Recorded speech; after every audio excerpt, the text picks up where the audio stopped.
So I think I'm done, actually, but because we skipped back and forth over the notes because of gestures broadly, I'm actually just going to read the notes that I took from start to finish all the way through, and we'll see if I got everything.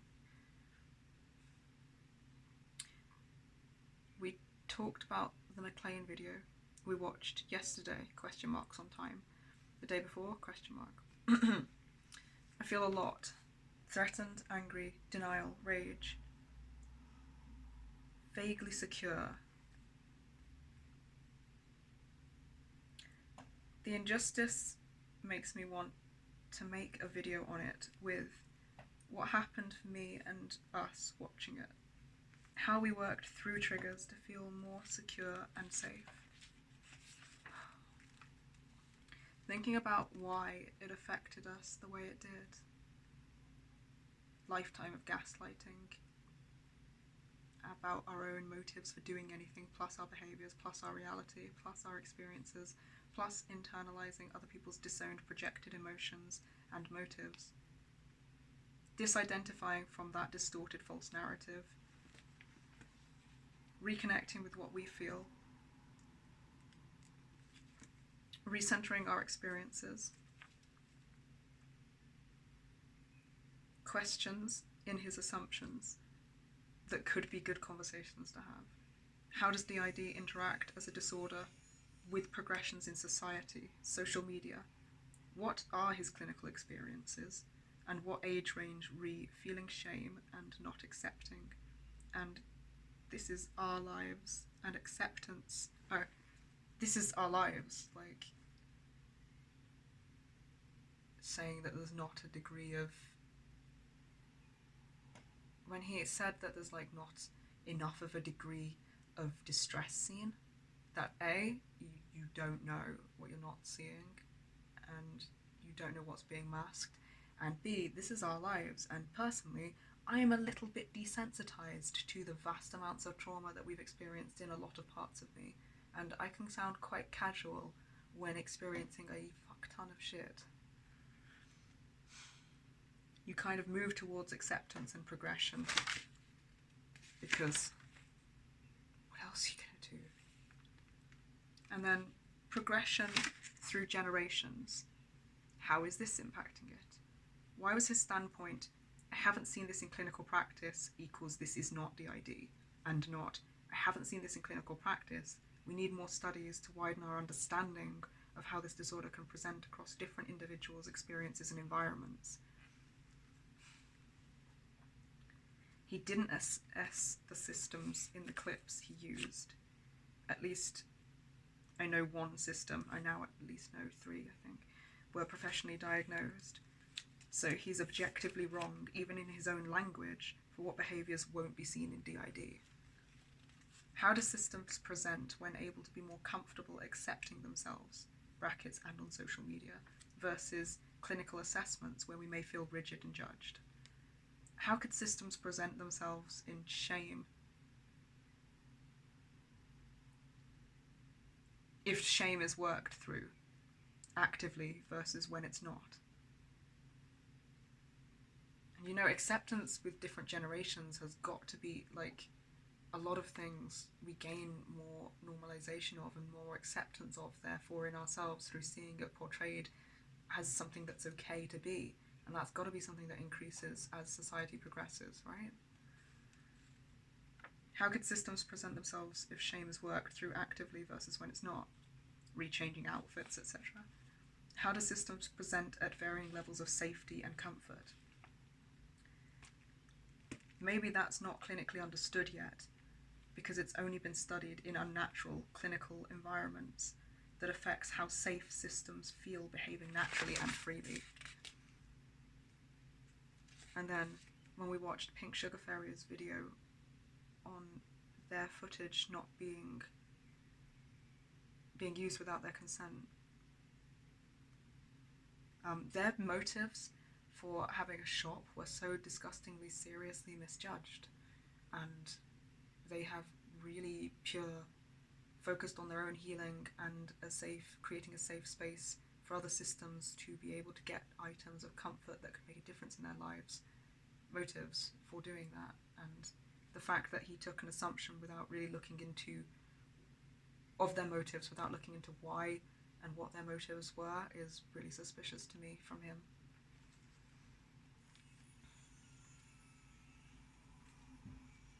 After watching that video, it's clear that there's a healing-based motive that's important and genuine for them.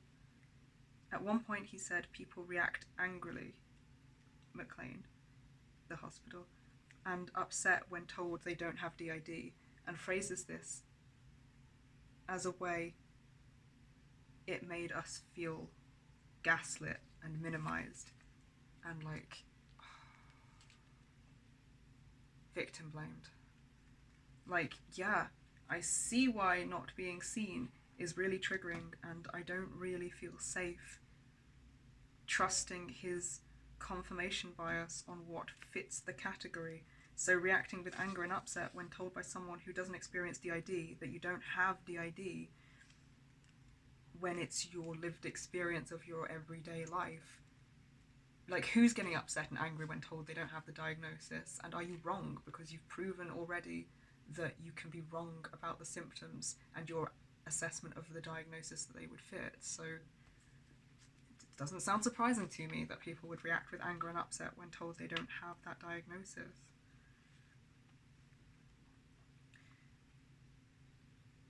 And also, even if it isn't that diagnosis, is it just simply you don't have that diagnosis, end of? Or is it, let's help you work through what is going on here? Maybe we don't have the tools, maybe we don't understand, maybe we don't know enough about your experience.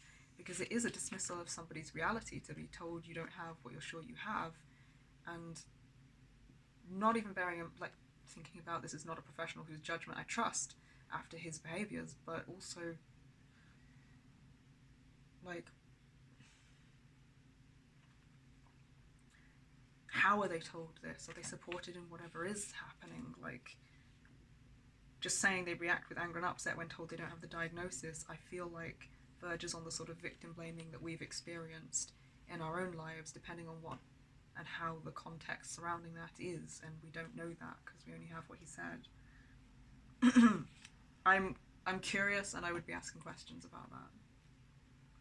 I don't really feel safe trusting his confirmation bias. Yep, what fits the category. When I've seen in this video him take one video simply out of context to say this behaviour doesn't fit in what we'd see of DID in the clinical setting, but cherry pick and not mention other videos by the same DID system which would fit his definition, then to make it sound difficult that people react with upset when he doesn't diagnose them with DID, it just makes me feel like, why is he dismissing someone's valid upset at being pigeonholed based off of cherry-picked behaviours at all? Being assumed to have a motive that systems don't have is so violating and shaming for them, it has removed safety for them to feel safe being seen as themselves. It feels anti-recovery. Not looking like a mess feels like we'll be judged as not a system.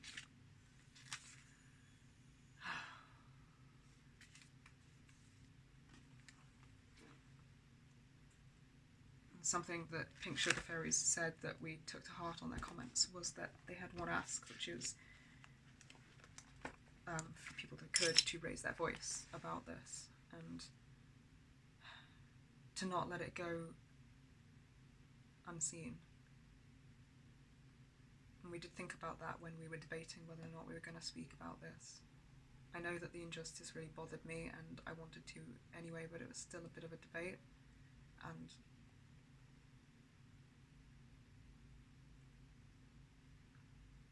that mattered, so I thought I'd repeat it. I think we're done. I would love to get out like a consistent sort of, I would love to be able to get out a concise version of all the problems I have, but it's not a concise topic, it's not a concise issue, and it does not make me feel concise things, or any of us. So I think this is it. I feel better, at least for us, having said anything. I think and I hope that what I've said won't make anything more difficult for the systems who have been personally impacted by this, because that is like one of our main considerations in making this video in the first place. And I think that just because these conversations need to be had, and we need professionals to be doing research and asking questions, I think just because we need those things doesn't mean we should accept those things when they're done in a damaging way. I think that we should still be calling out behaviours that are harmful and why, and not accept unfair treatment, which we've had our whole lives. I really hope,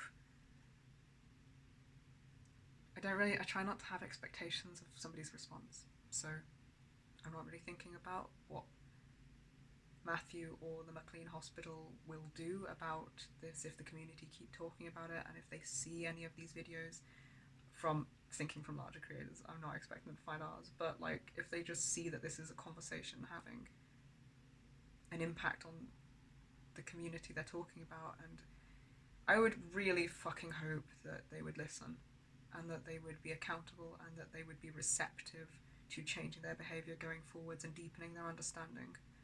And if they're not, frankly, anybody in our personal lives who is not able to take accountability for harmful behaviours and change their actions going forth, we just cut them out, and they're kind of prioritising our safety is the number one concern. And I think seriously questioning how much we value the opinion of people that would behave that way when claiming to be trauma informed is what I would be doing next if they don't do those things. I'm hoping they would.